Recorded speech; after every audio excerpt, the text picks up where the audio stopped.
turabashimira cyane mwe mumaze gukora subscribe kuri Menya TV.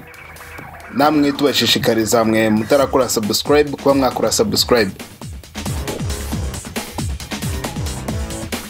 Icyo tugiye kuvugaho muri aka kanya ni ikibazo ushobora kuba ujya wibaza cyangwa se warigeze wumva undi muntu akibaza.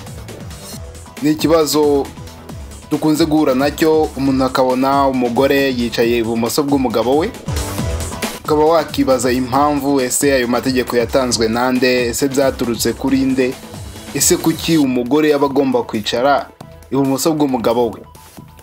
Ibi bikunze kuba mu gihe bashyingiwe cyangwa se mu gihe bari mu birori.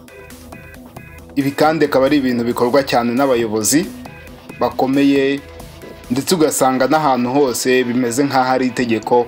Wakibaza ibi byaturutse he, byatangijwe nande, ese amategeko yashyizweho nande. Ibi nibyo tugiye kubaganiriza, wibuka kuza gukora subscribe kandi iyi video ukayisharinga abandi nabo bakamenya impamvu, bakagira n'ibindi bitekerezo byisumbuyeho bakwiye kumenya kuri iki kintu.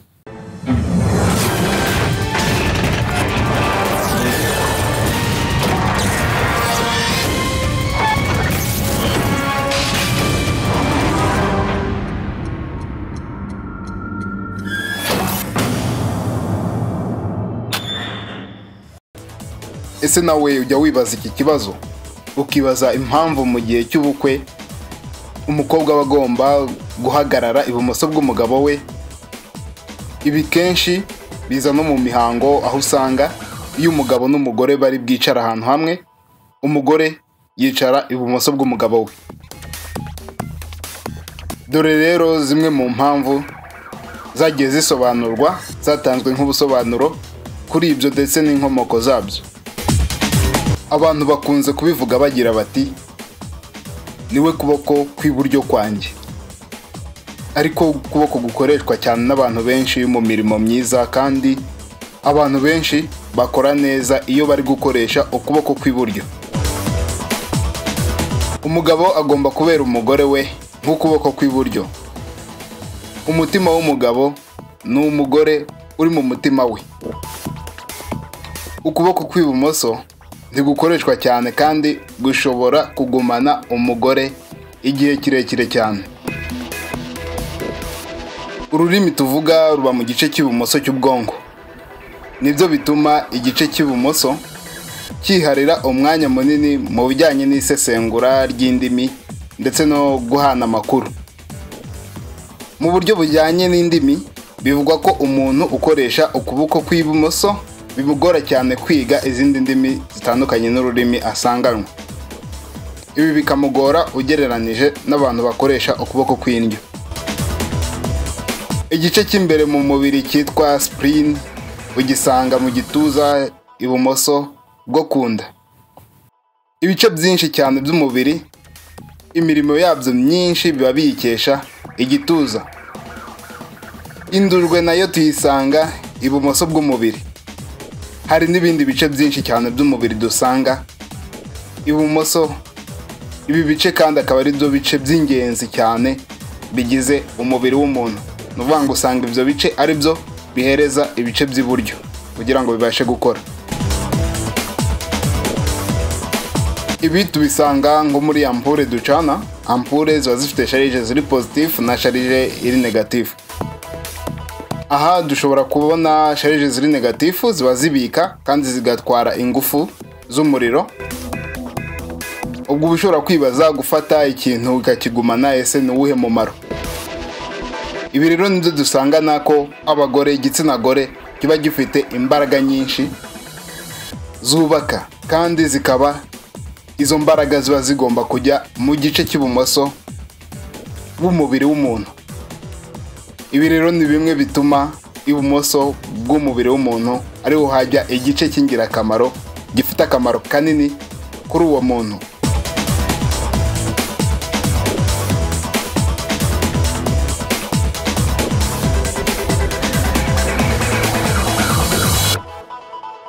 Igice rero gikora cyane ku gitsina gabo ni ingirakamaro, kandi icyo gice kiba kigomba kujya ibumoso. Ubwo rero ibumoso niho umugore ajya kugira yibuke byose, abibike kandi ari n'imbaraga zose. Mu buryo rero bw'ubumenyi siyanse, umumenyi Louis yavuze kuri iyi systeme, yagize ikintu avugaho kuri systeme y'uburyo umugore n'umugabo baba bagomba kwicara akoresheje siyanse.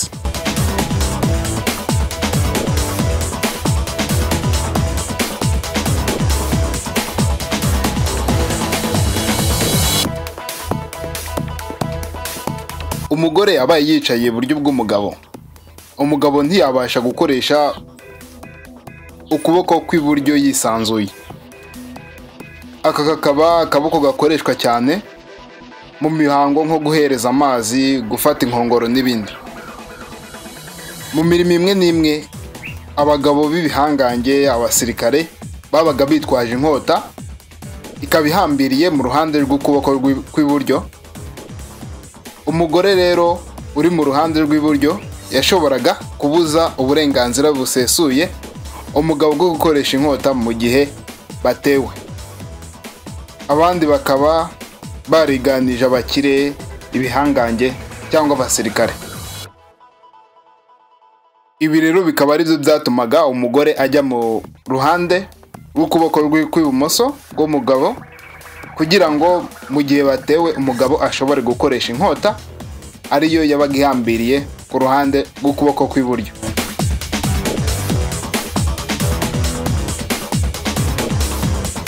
Gusa abantu bose si uko babibona. Hari aho abandi bavuga bati biterwa n'igikorwa kiri gukorwa. Mu buryo buzwi kandi buhuriweho ni uko umugore agomba kuba ibumoso bw'umugabo. Ibi bikaba byaraturutse igihe umugabo yagombaga kugenda arinze umugore we yamuhaye akaboko k'imoso. Iyi moso niko kaboko katabaga gatwaye intwaro nk'inkota yo mu kuboko cyangwa se iyindi ntwaro mu gihe cy'urugamba.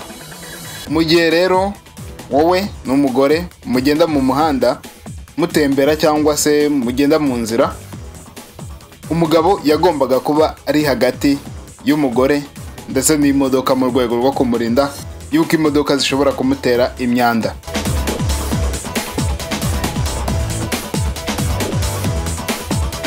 Gusa aha si mu bihugu byose. Hari umuntu umwe wo mu gihugu cya Nigeria yagize ati, muri Nigeria ntitwita ku mategeko cyane ariko ibyo natwe birahaba. Icyo dukora kimwe hano ni uko umukobwa ajya mu ruhande rutegereye aho ibinyabiziga binyura. Ubwo rero iyo bombi bagenda, ibinyabiziga bikaba biri mu ruhande rw'iburyo bw'umugabo, umugore aguma ibumoso. Kandi iyo ibinyabiziga biri mu ruhande rw'ibumoso bw'umugabo, umugore aje iburyo. Ibi byose bikaba mu rwego rwo kumurinda impanuka za hato na hato zo mu muhanda. Urumva ko nubwo ahantu henshi babikora ko umugore yajya ibumoso bw'umugabo, gusa si mu bihugu byose. Nko muri hano muri Nigeria, urumva ko iyo bari kugenda mu nzira biterwa n'ahantu imodoka ziri cyangwa se ahantu uruhande umugore ashobora kugiriramo ibyago, akaba ari rwo umugabo ajyamo mu rwego rwo kurinda umugore we kuba yagira ibyago.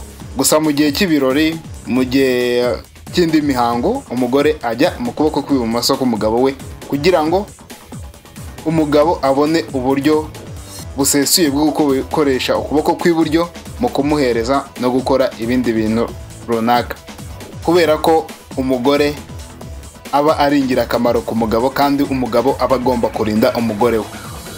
Kuba abagabo benshi baba bakoresha ukuboko kw'iburyo biba bituma uku kuboko kw'iburyo kugomba kuba gufite uburyo busesuye bwo kuba kwarinda umugore mu gihe hagize ikintu runaka kibaho. Nawe rero hari uko ubitekereza kandi hari no kubibona. Gusa mu bitekerezo byagiye bitangwa kuri iyo ngingo hari icyo byakongereye cyangwa se byagufashijeho mu byo wari usanzwe uzi. Ese wowe ubibona ute? Ese wowe ubyumva ute? Ushobora kugira icyo utubwiraho muri comment, ukagira icyo ubivugaho. Wibuke kandi gukora subscribe kuri Menya TV. Turajya tugenda tubahereza ibindi bintu byiza kandi by'ubwenge abantu baba bakeneye kumenya batari basanzwe bazi mu buzima busanzwe. Kora share, ukore subscribe kandi uduhe n'igitekerezo muri comment. Ntiwibagirwe kandi gukanda kuri like. Ntiwibagirwe kandi kudusura kuri website yacu www.menyabyinshiakadomo.com. Sawa, yari Menya TV.